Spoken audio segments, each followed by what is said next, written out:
Okay, so hi, I'm Torrie, and I'm also the Vice President of Salute Rainbow Network and work for the LGBTQ Resource Center. I identify as pansexual, cisgendered female. I'm Yaya Heller. I'm the president of the Latino Culture Association. I am the liaison chairwoman for Salute Rainbow Network, and I work at the Hispanic Latino Resource Center. Bisexual, actually. So, yeah, boys and girls. That's it for me. Well, I tried to come out, like, after I broke up with my first serious boyfriend. I tried to come out. My mom was like, "You're just angry at guys." And I was like, "No, Mom, I like girls." And so that kind of failed. I came out again, and it went really well. I don't know why I was like freaking out about coming out, because my mom is also bi, my sister's bi, and my parents are like polyamorous. The first part of their like marriage, and so I knew they were all fine with it, but I was still like panicking. And when I told my mom, she was like, "Yeah, I know. Oh, but I can finally give you this." And she had like a little rainbow button that said "I Kiss Girls" on it, and she put it on my chest. She was like, "Ta-da!" And I was like, "Thanks, Mom."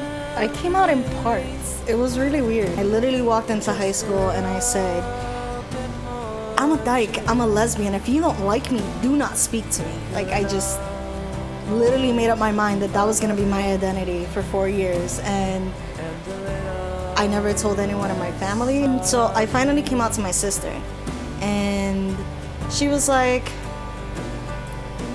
"I don't believe it, it's just a phase, it's, you know, you'll get over it." And then eventually, like 17-ish, around that time, I finally like had the gall to tell my mom.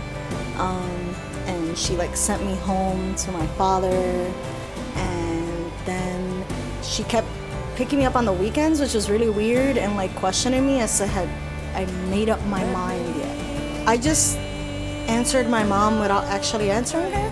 I told her, "Yeah, I made up my mind," but I didn't tell her what. And then when I was 19, I tried to tell her again, and it got really ugly. Like, the argument got really ugly. I literally grabbed all the clothes I owned, and I shoved them in the trunk of my car, and I left.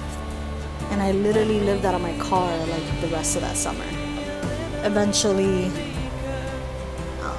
some friends got me put back together enough that like I ended up getting 2 jobs instead of 1, and I worked and continued working until I got my own place, and spent 2 years out of the house before my mom and I tried to like fix our relationship. I say he doesn't do a whole lot with regards to hate crimes. Like, I've reported them, and they never do a whole lot in terms of punishment. I've heard lots of stories about this. People being followed home, people being harassed, people being called faggots, people having like bottles thrown at them. You can always go to the LGBTQ Resource Center. We have all sorts of resources about dealing with hate crimes. We can help you report them to the right people. I'm trying to do something through the Center for Inclusive Excellence to try to get something actually done about hate crimes. Even though you might get scared, even though you're not out yet and someone attacks you, you don't have to report it under your name. It's just important to report that. I've definitely noticed I'm a lot less angry in general. Like, when I was in high school and middle school, I had a lot of anger issues. And like, since I came out and since I've like had this like whole like, yeah, pride, yeah, like I'm here and I'm queer, get used to it kind of like attitude, I'm a lot less angry like all the time. I think it's like because the frustration of like living a life that like a life that I'm not meant to live, like living as a straight person when I'm like the gayest thing I was in high school. Like, my mom now goes to Pride with me. My mom is the type that she's become like an activist for gay rights. She almost got into fisticuffs one time with some guys at Pride because they called me a dyke. Like, I love how much growth she's had. I love my life. I don't regret my attitudes or how I present myself. I think that a lot of people respect me more now because I'm completely honest than if I were trying to hide.